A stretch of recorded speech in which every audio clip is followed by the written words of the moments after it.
L'hygiène alimentaire en milieu scolaire, on en parle dans ce journal. Qu'en est-il des mesures d'hygiène avec les vendeuses d'aliments?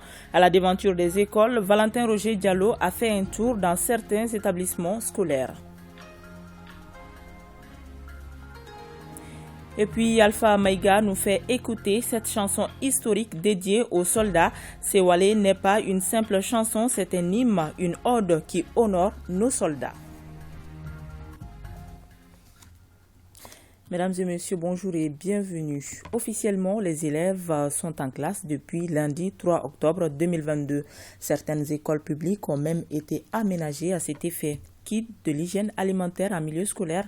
En effet, des vendeuses s'installent anarchiquement devant des écoles pour y vendre des goûters aux enfants. L'on se demande alors si les mesures d'hygiène sont respectées. Valentin Roger Diallo et son équipe ont fait un tour à l'école publique de Daoudabougou et Sabalibougou, suivant le reportage.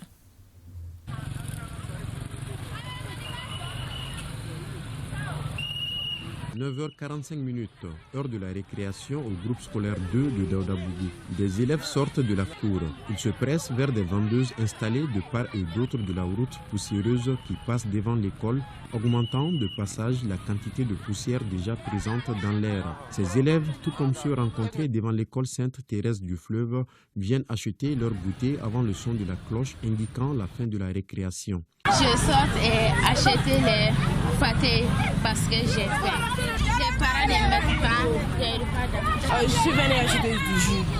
Quand je viens à l'école, on ne me donne pas de goûter pour venir à l'école, donc mes parents me donnent de l'argent. Devant le groupe scolaire 2 de Daoudabougou, on trouve du pain accompagné soit d'une sauce aux couleurs rougeâtres, de quelques feuilles de salade ou encore des bonbons, du jus, bref, toute une variété de nourriture selon le pouvoir d'achat des élèves. Des aliments parfois exposés à l'air libre à la merci de la poussière et des mouches. Des conditions d'hygiène décriées par des parents d'élèves. Moi personnellement, avant de sortir chez moi à la maison, je prépare tout, madame prépare tout pour les enfants pour qu'il n'ait pas accès vraiment à ces nourritures de dehors. Parce que personne ne sait comment est-ce que ces nourritures-là sont préparées. Quelles sont ces conditions d'hygiène avec ces maladies qui sont là, l'Ebola qui est là, donc le choléra qui est là. Franchement, c'est pas facile. C'est pas facile. Donc vraiment, nous demandons vraiment aux parents vraiment de s'occuper vraiment de leurs enfants depuis la maison jusqu'à l'école. Vous voyez là où ils sont étalés, il y a énormément de poussière, les poussières des véhicules, de la ville, ainsi de suite, qui peut aussi, même si ces aliments sont sains, mais qui peut aussi créer un autre problème d'hygiène et de santé. Au début de la rentrée scolaire, quand la directrice a pris la parole, elle a dit que les parents d'élèves doivent faire énormément d'efforts pour éviter à ce que les enfants mangent un peu de n'importe quoi dehors et de pouvoir trouver des aliments sains tous les jours pour une santé saine de leurs enfants. Quant aux vendeuses, elles se défendent de respecter les conditions d'hygiène. J'ai de l'eau à côté de moi pour laver les fruits que je vends. Même les bonbons que je vends sont emballés dans du plastique. Le sel et la patate douce sont bien fermés dans des tasses également.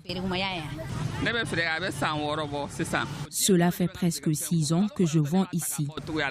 Je respecte les normes d'hygiène. Ma famille et moi mangeons aussi ce que je vends. Du groupe scolaire 2 de Daoudabougou à celui de Sabalibougou, en passant par l'école Sainte-Thérèse du Fleuve, c'est le même constat.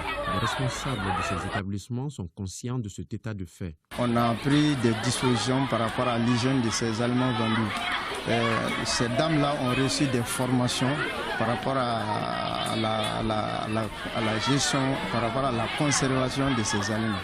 Donc, dans la pratique, chaque jour, on vérifie ce qu'elles vendent et comment les aliments sont conservés.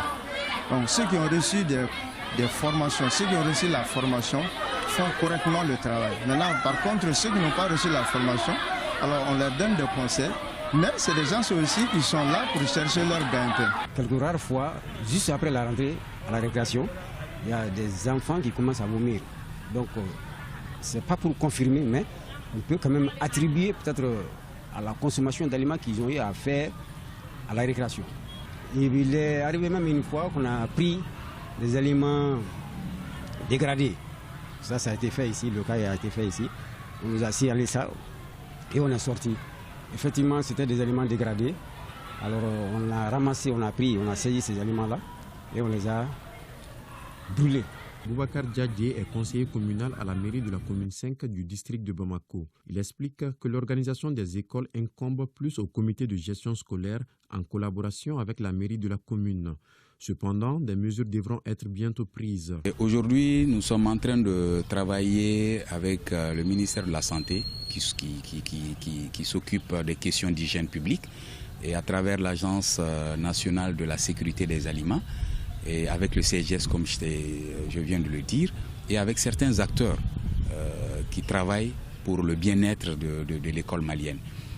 Aujourd'hui, c'est de décourager ces personnes-là, ces gargoutiers ou les gargoutières qui sont autour de l'école de s'installer de façon anarchique, qu'on sache ils sont qui, ils viennent d'où, comment ils travaillent, quelles sont les normes qu'eux-mêmes ils mettent en œuvre pour que ces aliments-là qui vendent aux enfants puissent être des aliments de bonne qualité, que puissent être des aliments sains. L'école, un lieu d'éducation et d'apprentissage, doit respecter au-dedans ou au dehors un certain nombre de conditions d'hygiène. Il y va de la santé des élèves. Allons à présent à la rencontre d'un homme qui conserve jalousement un trésor précieux chez lui. Il s'agit de ses cahiers d'écolier. Tenez-vous bien, il a 64 ans et il garde encore dans un état presque intact ses cahiers du premier cycle fondamental qui sont vieux de 53 ans. Il se nomme Lamine Traoré et il est administrateur financier. Ce conservateur veut que sa démarche inspire la jeune génération à être disciplinée, constante et surtout à faire du travail de qualité un credo. Pour la première fois, il a accepté d'ouvrir ses portes à notre équipe de reportage, Abdoulaye Sako et Aruna Diara.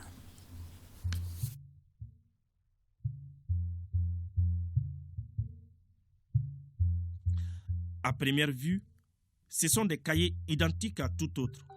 Mais attention, ne vous fiez pas aux apparences, car ceux-ci ont une histoire particulière, c'est d'avoir résisté à l'épreuve du temps durant plus d'un demi-siècle. En 1969, les élèves utilisaient la plume comme stylo et l'enfant de 11 ans qu'il était écrivait avec la plus grande discipline pour ne pas abîmer ses cahiers. Ce cahier, c'est le cahier de vocabulaire qui a commencé en novembre 1969, lundi le 17 novembre 1969. Donc nous avons commencé par une leçon de morale. Et ce cahier aussi, c'est le cahier de composition de la 3e année. C'était à Banamba. Donc, c'était ici la composition de novembre, le 28 novembre 1900, parce que les compositions, c'était mensuel. Et ce cahier, c'est le cahier de devoir de la classe 4e année, de ma 4e année. Donc, ça a commencé le lundi 12 octobre 1970. Et toujours par une leçon de morale. Pourquoi faut-il s'instruire? J'ai décidé quand même de garder ces cahiers parce que non seulement ma maman me disait toujours, il faut toujours garder et les livres et les cahiers. À un moment, elle nous disait, ça va servir. Tes frères vont se servir de ces cahiers et de ces livres. Je veux que ces cahiers, ces documents servent d'exemple à la nouvelle génération et qui s'inspirent réellement de ces cahiers et de ces exemples, surtout écrits à la plume. Ce n'était pas donné. Avec cet administrateur, vous n'êtes pas encore au bout de vos surprises. Si l'état de conservation de ces cahiers en dit beaucoup sur sa discipline, sa bibliothèque ou encore la vivacité de sa mémoire confirme son côté méthodique et méticuleux. J'ai eu la chance aussi de tomber sur des professeurs qui nous quand même obligeaient à beaucoup lire. Et chacun de nous avait un cahier de lecture. Et tout de suite, après chaque lecture, on relève les nouveaux mots, les phrases importantes et tout. Et nous faisons des commentaires et puis des exposés sur ces livres-là. Et l'essentiel, ce n'était pas de lire un livre, mais il fallait retenir souvent.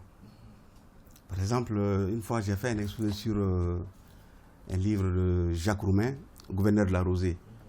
Donc, dans ce livre-là, c'est écrit quelque part, si la volonté de l'homme se fait haute et dure comme une montagne, il n'y a pas de force sur terre et dans l'enfer qui puisse l'ébranler.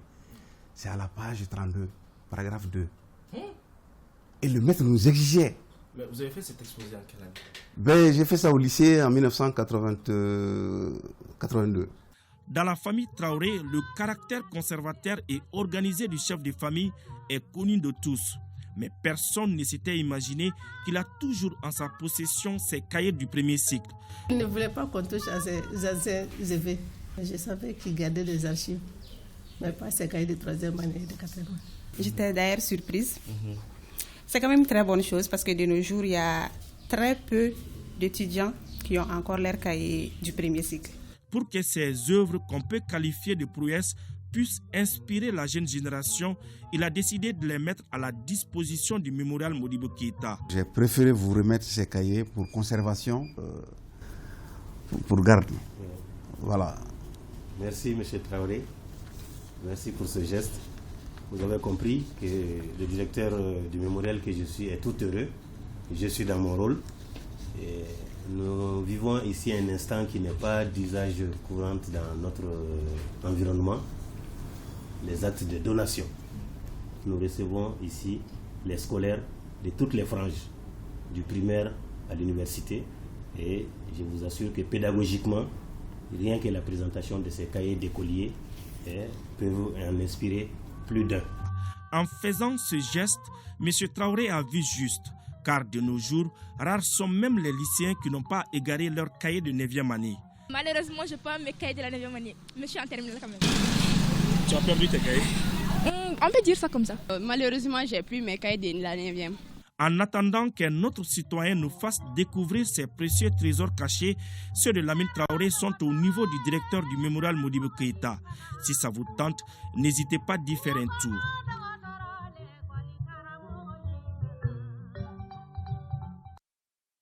Direction à présent Tombouctou, l'association Solidarité Femmes d'ici et d'ailleurs, ASFIA, a remis des kits scolaires à 200 enfants des familles démunies de la région.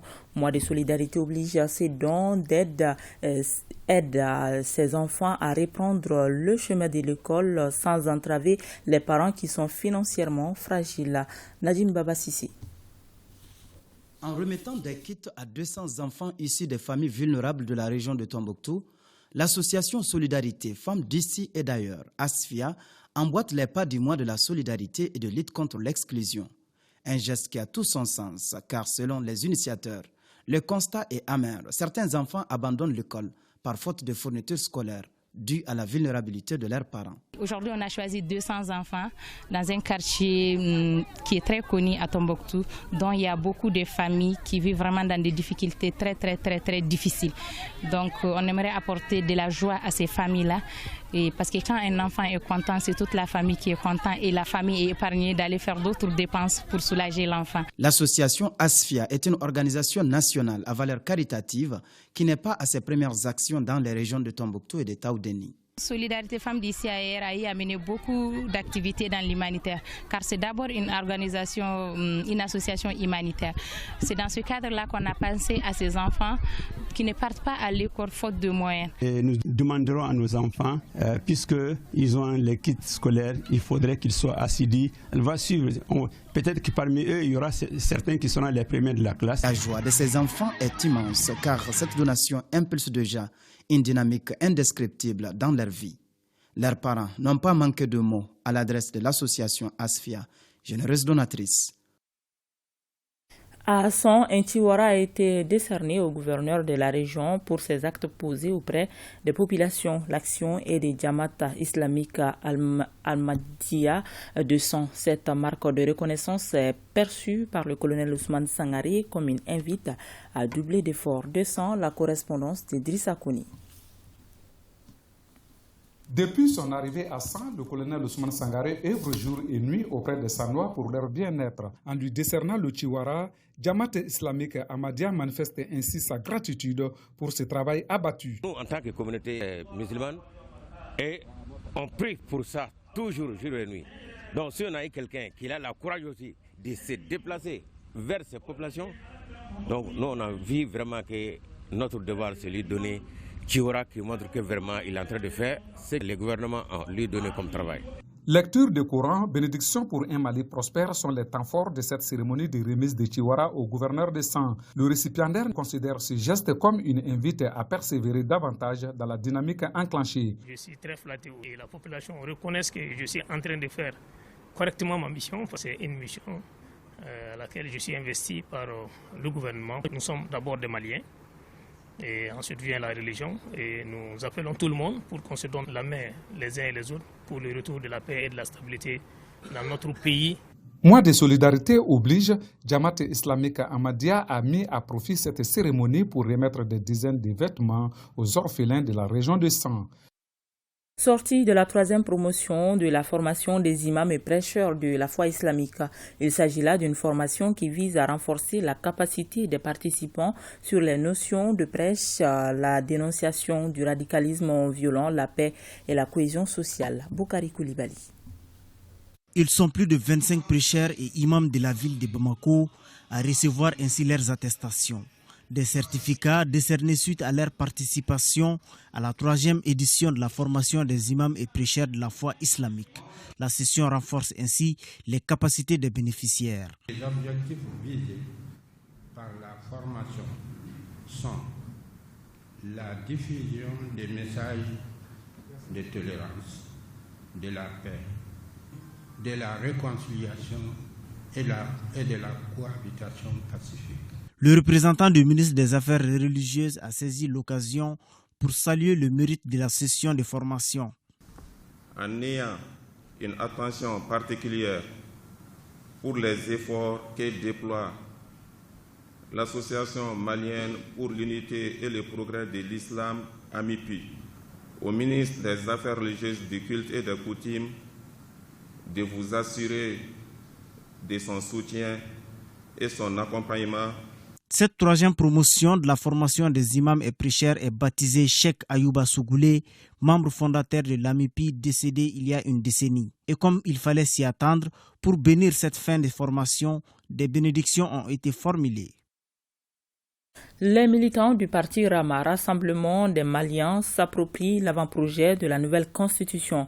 L'exercice qui se tient au siège du parti Sisa Misira, en commune 2 du district de Bamako, contribue à une large maîtrise et vulgarisation du contenu de ce document qui stipule le fonctionnement de notre nation. Compte rendu Fademba Keïta. À l'aide d'un vidéoprojecteur, le spécialiste en droit constitutionnel présente et explique aux militants du Rassemblement des Maliens les chapitres et articles qui composent l'avant-projet de la nouvelle constitution. L'exercice qui sera suivi des questions d'éclaircissement permet aux cadres et participants de proposer des amendements sur des points qui leur semblent peu conformes. La différence, c'est que dans l'ancienne constitution, il y avait beaucoup de paramètres qui n'avaient pas été pris en compte dans la nouvelle constitution. D'abord, en ce qui concerne l'équilibre des pouvoirs politiques, vous allez constater que dans l'ancienne constitution, l'équilibre des pouvoirs politiques était un peu contrasté, en ce sens que le président de la République avait la possibilité de dissoudre l'Assemblée nationale et l'Assemblée nationale aussi avait la possibilité de censurer les actions gouvernementales. La séance d'information et de formation s'inscrit dans le cadre des renforcements des capacités des militants du parti Arama. On est obligé en tant que parti de rassemblement d'outiller. Et je pense que c'est ce qui nous amène aujourd'hui à cette séance d'appropriation pour que au moins les cadres du parti, les militants du parti, les sympathisants du parti soient outillés, qu'ils aient la formation sur cet avant-projet, qu'ils aient l'information sur cet avant-projet. Contrairement à la Constitution de 1992 qui comprend 122 articles, cet avant-projet de la nouvelle Constitution propose aux spécialistes, hommes politiques et au CNT 195 articles.